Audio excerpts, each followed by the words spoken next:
नमस्कार। आज हमारे साथ हैं डॉक्टर दामोदर जी लड्ढा। आप सभी ने सुना है कि जो पल्स पोलियो एक अभियान चलता है पूरे देश भर में, जिससे 2 बूंद की दवा जो हमारे बच्चों में जीवन रक्षक पद्धति करती है और उनके जीवन को संवारती है, सुरक्षित करती है। आप उस कार्यक्रम के जनक हैं।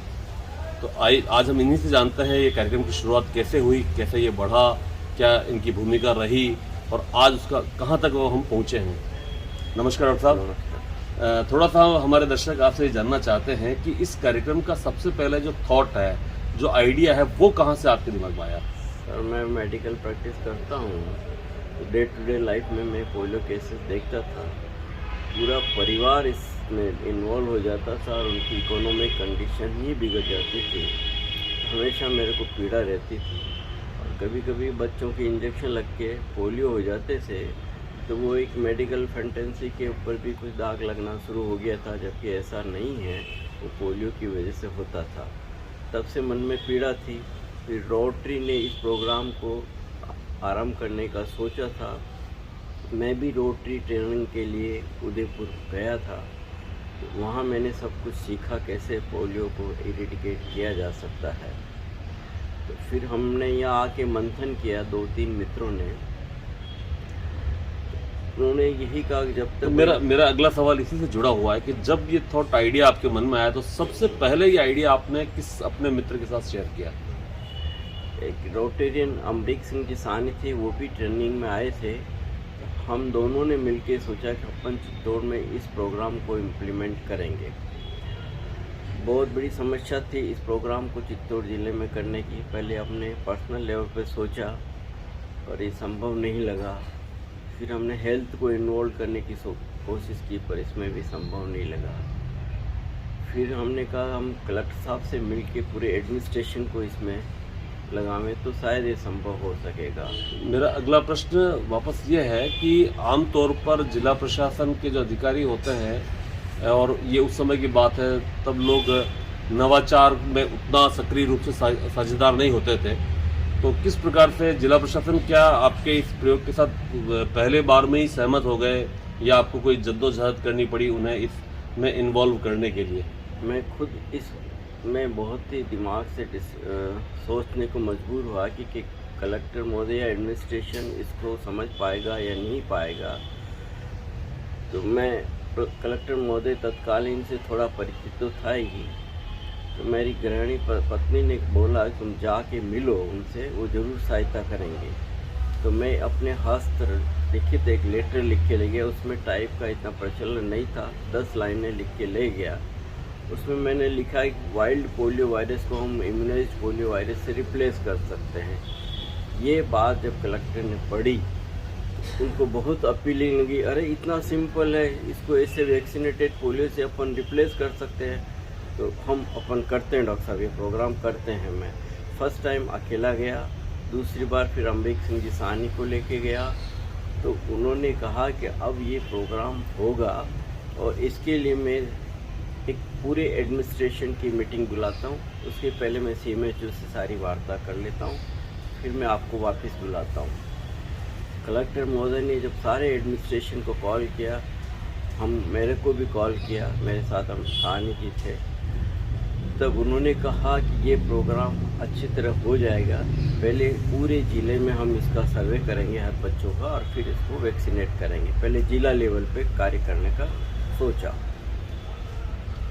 तो जब आपको आराम से ये हो गया और शुरुआती चरण में जैसा कि आपने 2 दिन किए थे, पहले 2 दिन किए थे, तो क्या आपको कुछ याद है कि उस फेज में कितने बच्चों को उन 2 दिनों में पोलियो की डोज पड़ी होगी? कुछ नंबर्स का अगर आइडिया हो आपको भी तो। पहले सर्वे हुआ, उसमें मेरे को संख्या याद नहीं आ रही है, वो करीब 25 साल पुरानी बात हो गई है। तो उसमें करीब 0 से 5 साल के सब बच्चों को लिस्टेड किया गया था। पूरे जिले के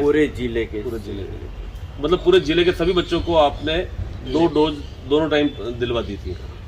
एक पहले सिंगल डोज के लिए लिस्टेड किया था। अच्छा। फिर इसको ड्राइव चलाया। हाँ। और हर जगह टीमें भेज के कैंप लगाए मोटिवेशन के लिए हमने हर सेंटर पे रोटरी की तरफ से गिफ्ट्स रखे थे, कटोरी चम्मच इस तरह के, ताकि लोग मोटिवेट हों।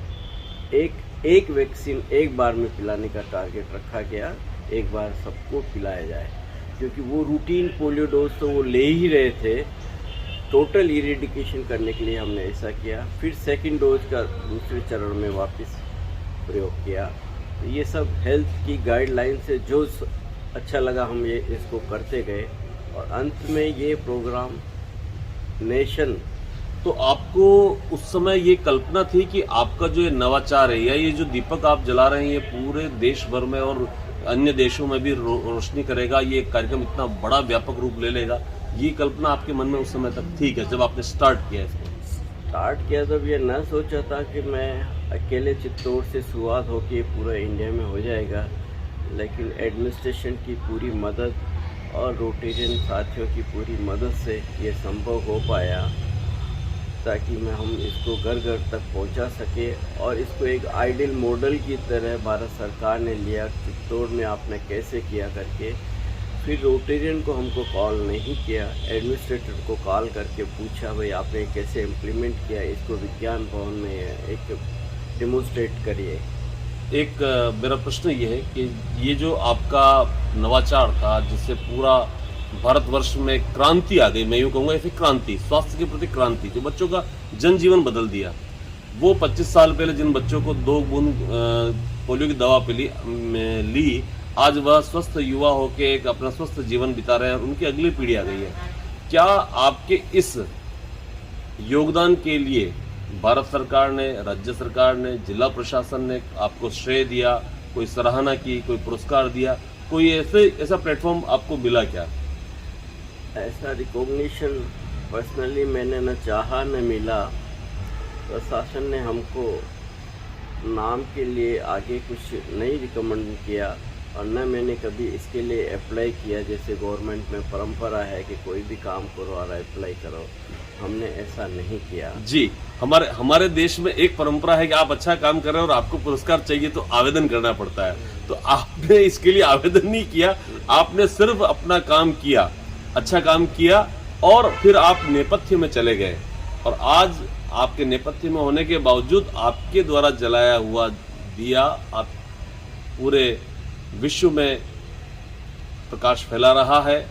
और इसके लिए आपको मैं कहूँगा कि जो हमारे देश में परंपरा रही है, भारत रत्न, नोबेल या विदेशों में अगर कहें अंतर्राष्ट्रीय पुरस्कार, नोबेल पुरस्कार, ये सब पुरस्कार आपके इस योगदान के आगे बहुत छोटे हैं। तो यहाँ मैं कहना चाहूँगा कि आज हम डॉक्टर दामोदर जी लड्ढा के साथ नहीं, विश्व रत्न डॉक्टर दामोदर जी लड्ढा के साथ बैठे हैं, और आज हमारा ये सौभाग्य है कि हमने आपके साथ इंटरव्यू किया और आपसे ये विषय जाना।